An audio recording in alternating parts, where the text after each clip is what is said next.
Kids now become eligible to get the COVID-19 shot, the Pfizer one, at any state-run vaccination site in Arizona.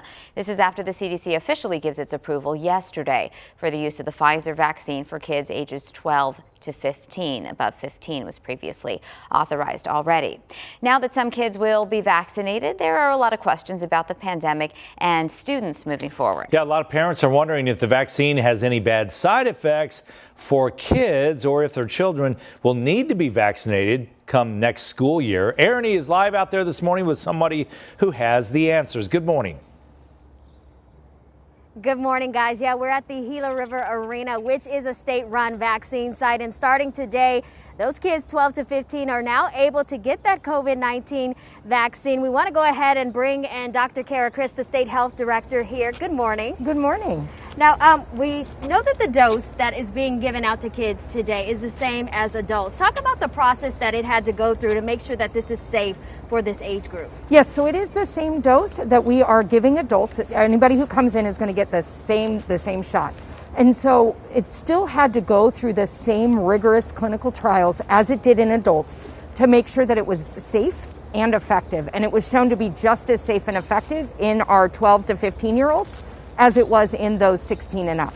Another question that some may have, the symptoms. What should parents be monitoring their children for if they get the vaccine? So if they get the vaccine, monitor for the same type of side effects that you would monitor for adults. So a lot of injection site pain, potentially where you got the shot, but you can develop flu-like symptoms. That's your immune system responding like it's supposed to. So fever, potentially chills, muscle aches, that should only last a day or two, and then you should be back to normal.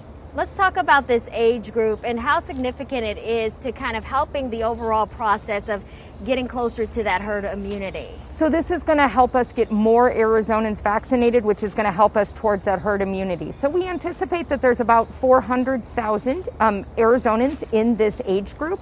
So if we get about half of those vaccinated, that would be about another 200,000 people that will be adding to our vaccinated numbers. I know you said you want to send a note out to parents and guardians who may be bringing their kids. What do they need if they're walking in to get this vaccine for their kids? So if you're going to bring your 12 to 15-year-old, we understand that they may not have photo ID.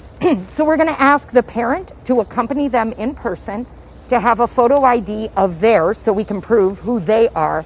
And then we're going to ask them to attest that that's their child or they're the guardian and that the child is over the age of 12. And is there anything else you feel is important for these parents and kids to know at this point? So it's really important that parents make the decision to vaccinate their children. That's going to help us with that herd immunity and stop the spread in our communities. We know kids don't have the terrible outcomes as much as adults that are at high risk, but we still have children that have had those significant outcomes, and we know that they can transmit it to those who are at higher risk for bad outcomes. So please get your children vaccinated. All right, thank you so much, Dr. Chris. And remember, guys, stay hydrated. I also want to point out that some pediatrician offices are also giving out the vaccine. And we have been mentioning earlier today, there will be a pop-up clinic later today at C.O. Greenfield Elementary School for parents who have kids that are in that Roosevelt School District. That is from 3 to 6 p.m. today, pop-up clinic to get those kids vaccinated.